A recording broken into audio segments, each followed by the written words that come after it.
Here's what Astara knows, and she offers it freely. She immediately, when she can, recasts the illusion.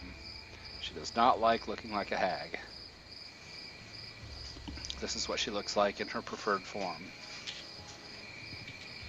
Now, Havlarn, I mentioned something to you before where two of the hags, when you were looking at them through your magic, kind of see invisible.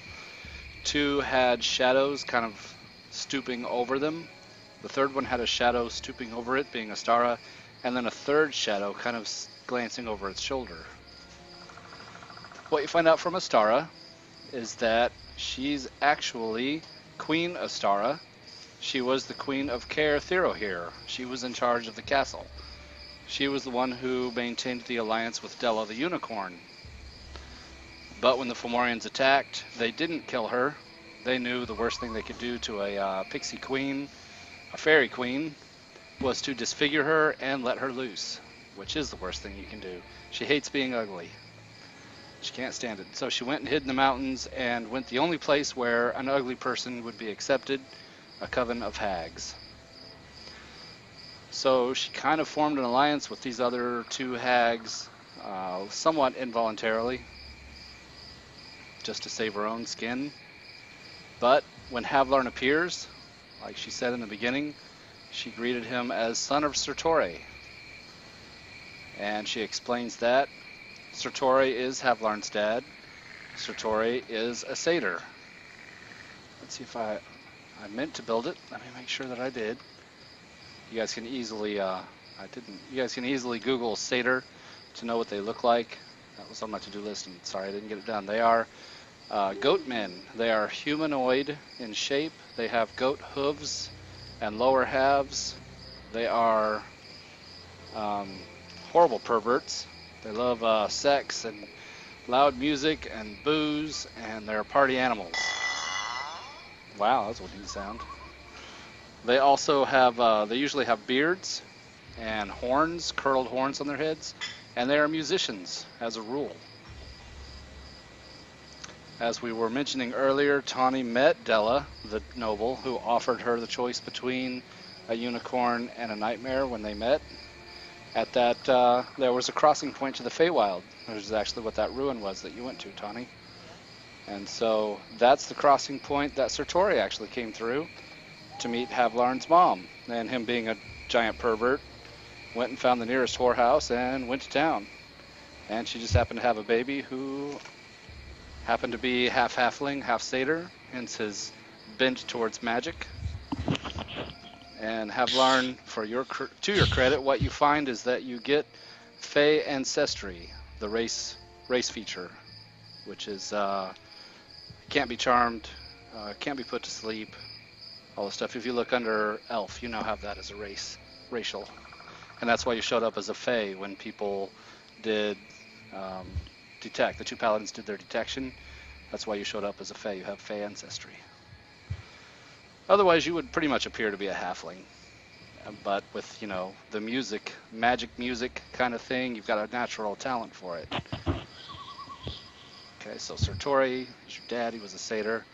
Also, you guys would be able to discern, since that's a crossing point from the Gloaming Glade to the natural world, that place is actually pretty close to where the Drow incursion occurred. So you figure that's probably where the Drow are now, getting through later in the adventure. So here they are working for the Fomorians, and then they show up having taken over the Gloaming Glade.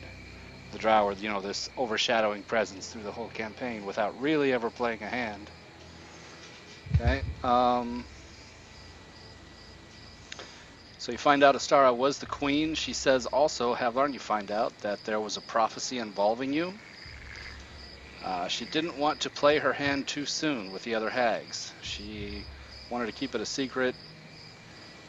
She says that she might be able to discern the name of the command word for the mirror. But that's a whole other story. I'll hold that off for just a second.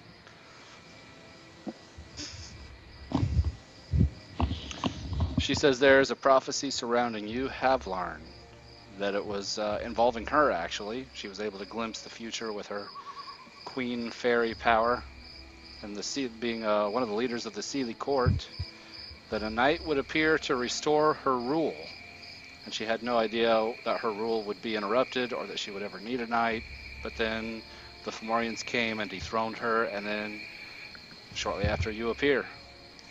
So Havlarn, she offers you her glamour to fulfill your quest and restore her to the throne.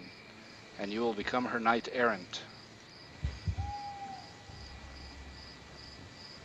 Glamour with a U, that's correct.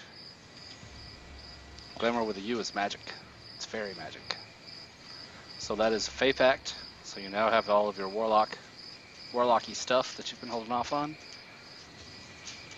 You also get 2 servants if you want to use them now. You got your steed and also your familiar.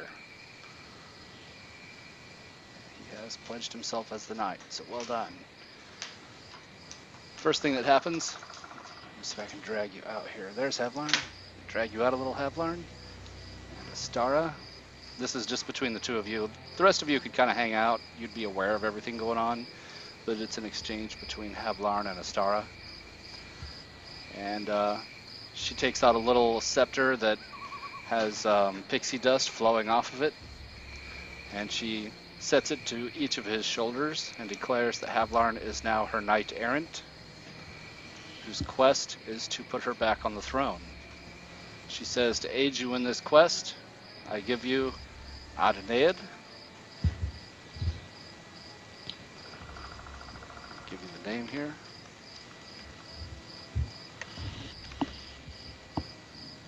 I didn't have him set up. There we go. And that's him, a familiar, and he is a sprite. So he, the fairy dust that spills out from her scepter flows around his head and coalesces to form a little sprite that floats around. And I've just noticed that the token's not quite set up since you can't see through him. And I will assign you that token. You now can control him. Give me 1 second.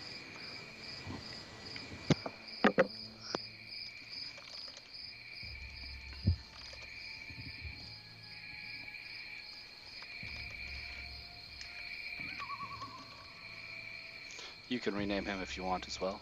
Totally up to you. Okay, he should be set up right. You should be able to control him. And then in front of you appears this creature. And just as your eyes start to focus on it, it disappears and reappears, gives a playful bark. And as you turn to look around, there it is standing behind you. Sorry, that's not the right name. You named him. There you go, Shona.